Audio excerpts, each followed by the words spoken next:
Hey guys, it's Brandon, aka B.Rich Beauty, aka your beauty best friend. Happy Wednesday, y'all! Is Wendy Williams okay? Child, Blac Chyna's out here in these streets having a whole meltdown, and Bravo producers got subpoenaed over ERIKA JAYNE. Baby, we're talking about that and a lot more. You know what to do. Grab your tea, grab your beverage. Let go!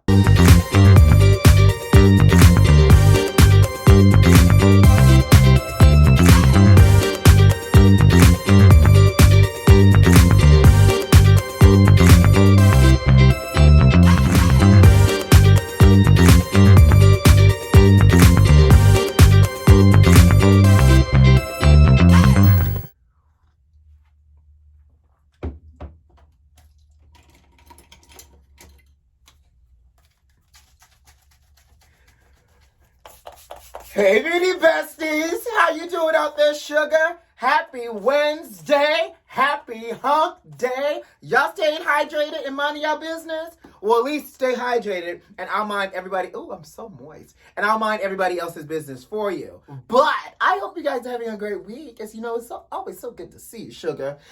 What do you have planned?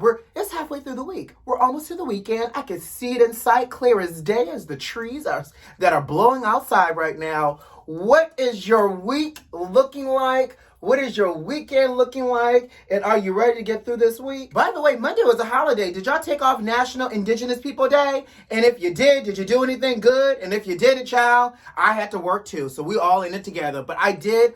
I love that they've officially, because y'all know I've been calling it National Indigenous People Day for a very long time. I stopped calling that colonizer's name years ago, sugar. But I'm so glad that they finally recognized and honored that it's National Indigenous People Day, and it rightfully so, right? So let's jump into hot topics, because it's hot. And I got a question for y'all. Have y'all started watching Squid Games on Netflix? Baby, let me tell you something. I don't know about y'all, but this show is a little bit of a mind F, and I'm not going to give anything away, but I'm going to just tell y'all this much. The show comes on Netflix. You should watch it. It's about grown adults competing in games in order to win a prize. If you win, you win. If you lose, you get eliminated, right? So it's a game. Now, here's my thing. For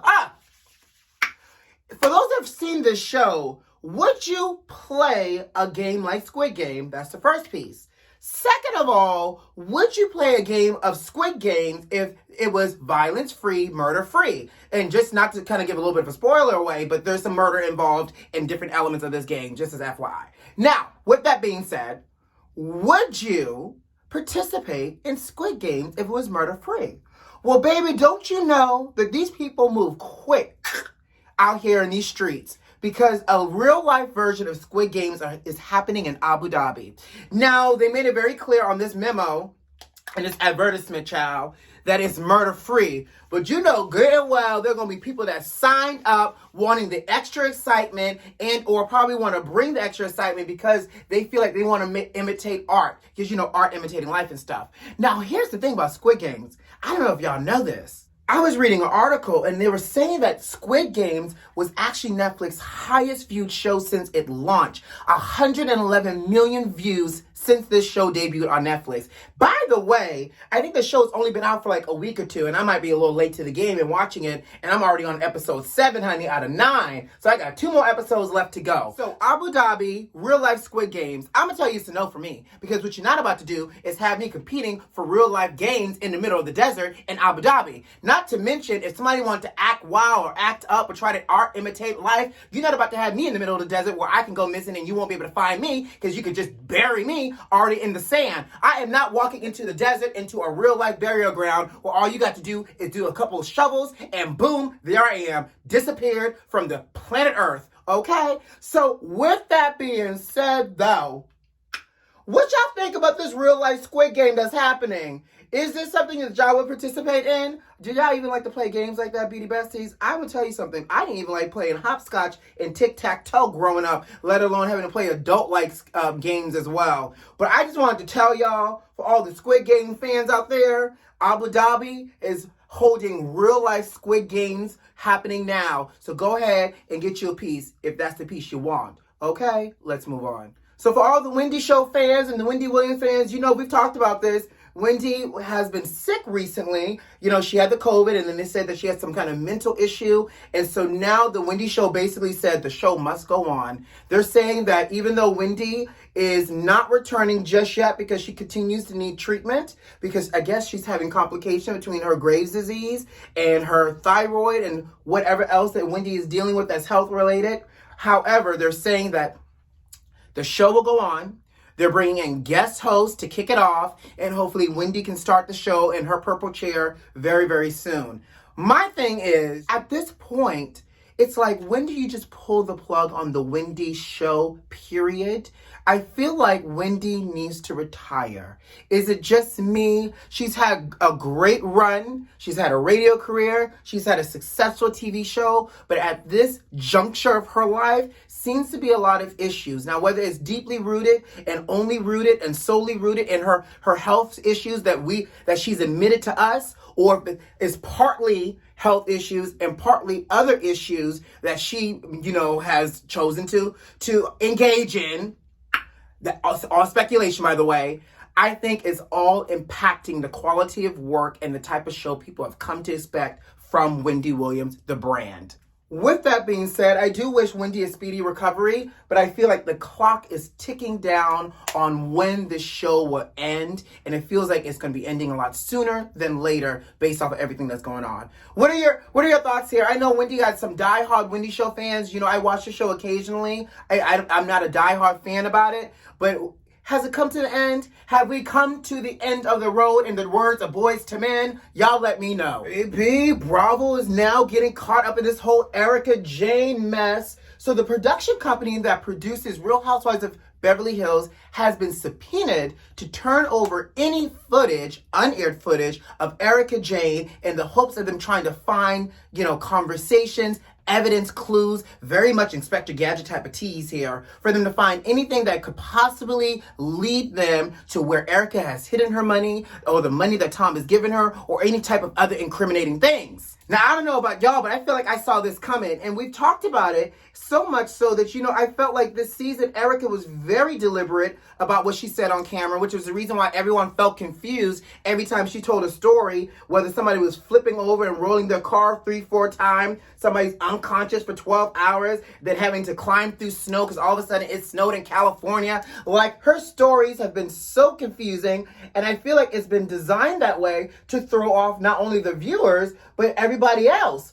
So I guess these people, honey, that are trying to reclaim these coins in their time and trying to figure out where this $25 million that Tom allegedly put in her bank account really is, because y'all know ERIKA caught flack for her lifestyle, between the budget for her hair and makeup and her everything else. That's the flack that she was catching, and they want to know how it was all funded. So let's see. I think it's specifically for ERIKA herself. Not only was she deliberate about what she said and how she said things, she kept trying to cover her tracks by utilizing the words allegedly, and really tried to also put a wedge in between her interaction with Tom as well, to make it look like she had very little interaction with Tom. So we'll see. Not being funny, child, but being funny. It'll be real entertaining and a little salacious that once they subpoenaed all this footage, if they put 2 and 2 together and it took them down a road to the pot of gold on the other side, honey, of these missing victims' money. I'm just saying, this is when reality TV turns into reality, okay? That being said, are you guys watching the Real Housewives of Beverly Hills reunion tonight? It comes on tonight, honey. The 4-part reunion is tonight, sugar, and you know it's gonna be good. By the way, for all my beauty besties that watch reality TV with me and Jeremy McShann, we're going to be talking about this reunion next Monday, along with Love and Marriage Huntsville and Real Housewives of Potomac. Real Housewives of Salt Lake City is going to take a little bit of a break right now until we get through all 4 weeks and 4 parts of this reunion, because it's salacious and we got to talk about it together. But with that being said, the clip that I saw earlier today had Dorit coming at Garcelle, and you gotta love a good old co-worker. This is what real friendship, co-worker friendship look like. Adrienne Ballin, Garcelle's co-worker and co-host from The Real, came to Garcelle's defense. She called Dorit Dorito and said she would basically choose violence because of how she was speaking to Garcelle. That is called clapback. That's called loyalty, and I'm here for it all because what it looks like is Garcelle needs a good friend on this couch with her, and from what I've seen with some of these clips, the good friend does not necessarily show up for Garcelle. So I can't wait to see this reunion tonight. Beauty besties, make sure y'all take notes so when we talk about it next Monday, honey, we can talk about it together with all the facts and notes ready. Baby, Blac Chyna is out here in these Miami airport streets having a whole meltdown, child. I'm not going to post the footage of the video and the clip in this video because it's just a lot of cursing and I didn't feel like editing that out. But I will put the link of the video of her having the meltdown in the description box here. You guys can click on that and watch it at your own pace. Okay, now with that being said, let me tell you something. From what I've observed, her behavior is sporadic, erratic, and just disheveled energy. And I'm going to tell you something, beauty besties. It gives me very much like I'm on some form of drug, allegedly. I don't know if she's on anybody's drug, but her behavior was very much like that of a drug user still on a high, okay? Now, with that being said, though, here's my issue. And for those who may not know what triggered her, I'm going to tell you right now. Well, it started when a woman holding her baby came up to Blac Chyna and asked for a picture. And I don't know if Chyna asked her if she was vaccinated, but something triggered Chyna deep down in her soul. And she started on this whole vaccination rant, telling people they need to get effing vaccinated the same way that your children would get vaccinated before you send them off to school, that people were dying left, right, grandparents, all these other things, while she was also throwing in rap lyrics at the same time. So confusing. I told you, disheveled behavior. Now, whether or not she has some valid points in her argument, who's to say? But I couldn't get past the fact that she sat on her soapbox ranting and raving about people needing to be vaccinated while she was screaming out loud at the top of her lungs without a mask on in Miami International Airport. And for those that know Miami International Airport, mask wearing is mandatory. Now, whether or not people like our governor here, because I personally think the governor is like, go with God, he gives 2 cares about us and what we do, and he said y'all can fa la la la la all day and all night. There is nothing mandatory anymore in the state of Florida.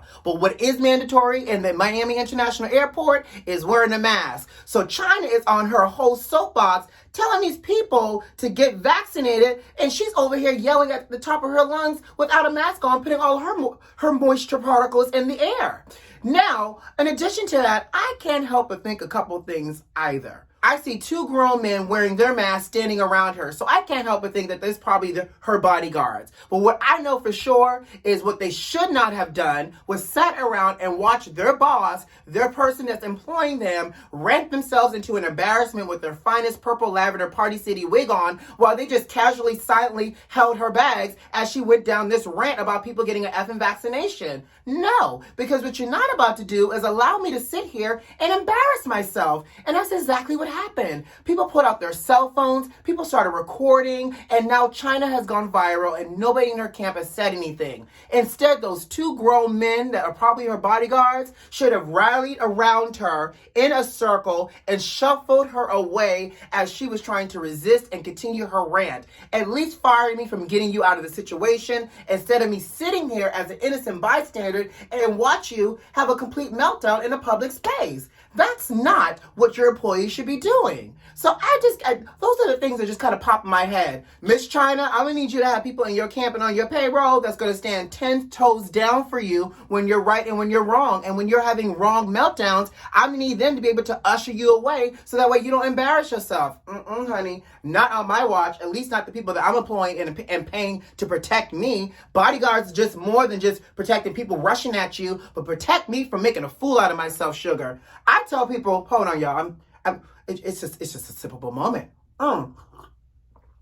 I tell all my close friends and everybody else that when I become famous and blow up, because you know that's going to happen, I need my people to still tell me when I'm right and wrong and don't allow me to embarrass myself. And if you see I'm on the path of embarrassment, get me out of here. Whisk me through the back door, open up the side car, grab an umbrella, throw some shades on me, and get me out of here. Okay? So let me know what y'all think about this whole Blac Chyna thing. Was she right or was she wrong for this meltdown? But most importantly, I want to know, these 2 people who I am assuming are her bodyguards, were they in the right for just standing there and watching their person that they were traveling with, boss, friend, whatever, make a fool out of themselves? Y'all let me know. And on that note, guys, I got to go. You know what to do. Subscribe to the channel if you like this video if you like, and leave me a comment. Most importantly, check the notifications and make sure they're turned on. Who loves you? I do. I'll see you on Friday. Bye.